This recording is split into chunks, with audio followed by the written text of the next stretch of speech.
All right, our last type of chemical reaction is going to be combustion. And the special piece about combustion is that it's something reacting with oxygen. So we've talked about kind of how to identify each of these chemical reactions. And the way we identify combustion is that it has oxygen, or O2 gas. There are two types of combustion. Metals. So a metal reacts with oxygen. A metal reacts with oxygen to form metal oxides, or hydrocarbons. So hydrocarbons are C's and H's bonded together. So CXHY plus oxygen always, always, always forms carbon dioxide and water. Those will always be your products with every combustion reaction of a hydrocarbon. So let's practice these. Aluminum, Al.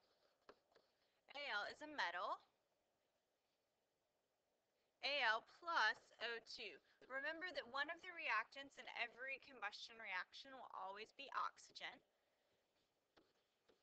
And that's going to form a metal oxide. Well, aluminum has a +3 charge. Oxygen has a -2 charge. So when I crisscross those, I end up with Al2O3. Now I need to balance.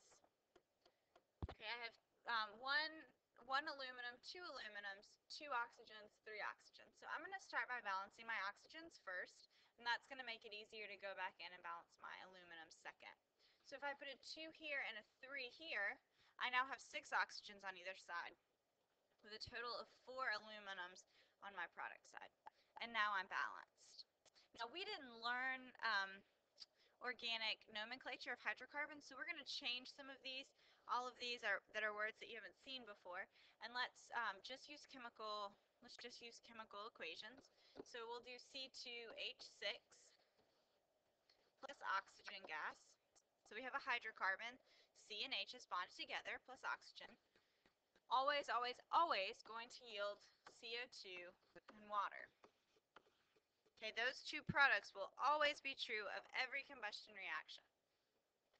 So there are a couple of kind of steps that we can take in balancing a chemical equation. And the first is that when I have a uneven number of O's, it will never balance out.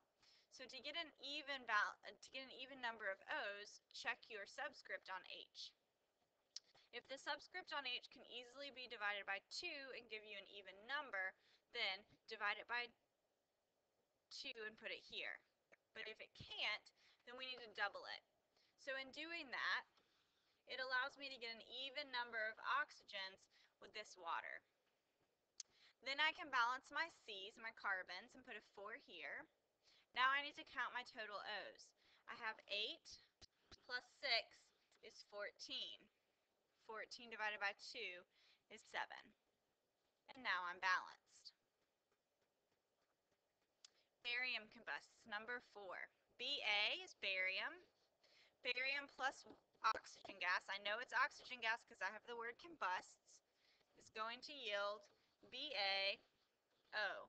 And why is it BaO? Because barium has a 2 plus 2 charge and oxygen has a -2 charge. When those crisscross, they then cancel out. Now I need to balance it. I have 1 barium on my reactant side, 1 barium on my product side, 2 oxygens on my reactant side, 1 oxygen on my product side, so I can go ahead and balance that. Now my bariums are unbalanced, so if I put a 2 in front of the barium on my reactant side, that balances me. That's combustion. It's really that simple. The hardest piece of combustion is learning to balance those equations.